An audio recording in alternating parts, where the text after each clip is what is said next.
interrupt when someone's barking. You were saying? Really? Well, if she keeps doing that, perhaps you might want to put her on a lead.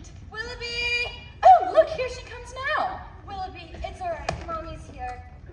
You know, sometimes you almost think you could talk. Thank you, Bert. But can Willoughby really talk? Of course he can. Getting him to stop is the problem. How do you learn to talk dog? How do you think? Master the grammar? Practice when you can. And avoid mongrels. Far too much slang. Now, we can't stand here sitting all day talking shop. Talking shop? What a silly expression. It's not silly in the least. What do you buy at a talking shop? Conversations, of course. Well, I've never seen a talking shop. There's only one, and it belongs to Mrs. Corey. Who's Mrs. Corey? Who's Mrs. Corey? Mrs. Corey is older than anyone in the world. She talked to William before he went conquering, to Vlad before he went impaling, and to Alexander when he weren't so great.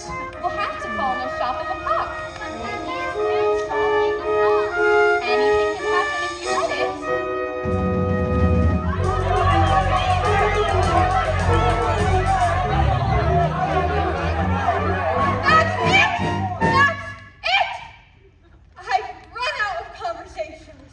Well, good day to you too, Mrs. Corey.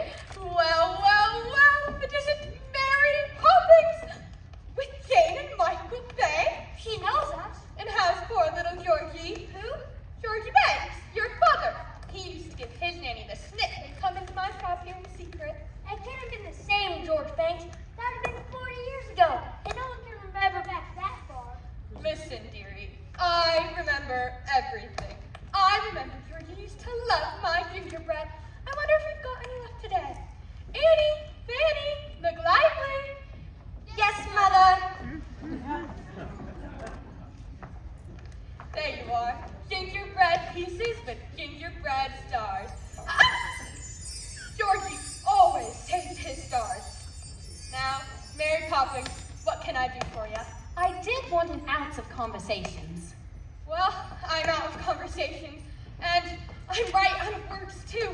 You see, we've had a lot of chatterboxes in here today. But let me see what I've got. I do have some letters and a little bit of back chat. And else you say? That'll be 15 letters. Go on, take your pick.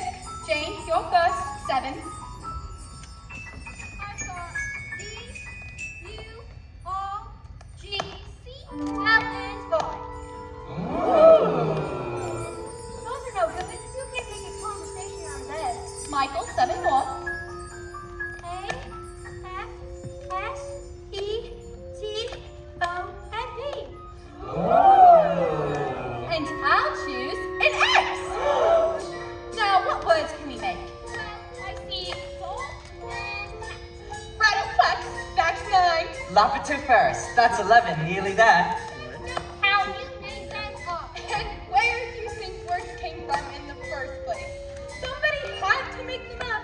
You know, we can always use the same letter more than once. Now, let me see.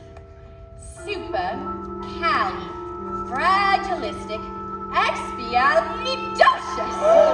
That's not a word.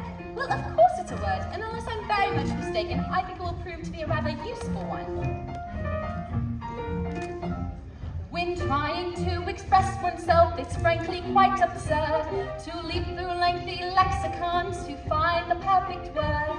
A little spontaneity keeps conversation keen. You need to find a way to say precisely what you mean. Supercalifragilisticexpialidocious, even though the sound of it is something quite atrocious. If you say it loud enough, you'll always sound precocious. Supercalifragilisticexpialidocious. It doesn't mean anything. It can mean exactly what you want it to. When Stone Age men were chatting, simply grunting would suffice. Though if they heard this word, they might have used it once or twice. I'm sure Egyptian pharaohs would have grasped it in a gift. Then every single pyramid would bear this hieroglyph. Oh, supercalifragilisticexpialidocious. Say it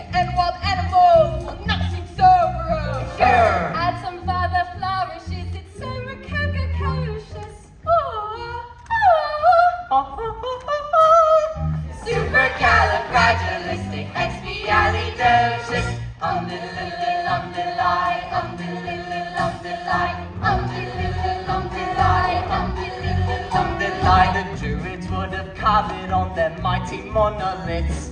The ancient Greeks, I'm certain, would have used it in their myths. I'm sure the Roman Empire only entered the abyss because those Latin scholars never had a word like this. Supercalifragilisticexpialidocious. You say it softly, the effects can be hypnosis. Check your breath before you speak in case it's halitosis. Supercalifragilisticexpialidocious. Umdiddly-umdiddly, umdiddly-umdiddly, umdiddly-umdiddly, umdiddly-umdiddly. Of course you can say it backwards, which is pseudo-ectolysecazilligar feeling creepus. She may be tricky, but she's bloody good.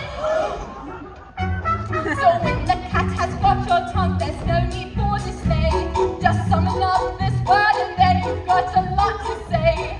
Pick out those 18 consonants and 16 vowels as well. Then put them in an order which is very hard to spell.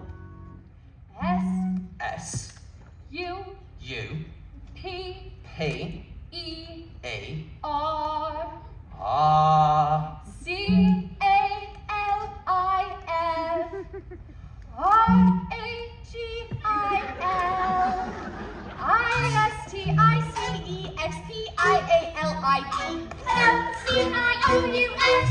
Smarty Pants. S U P E R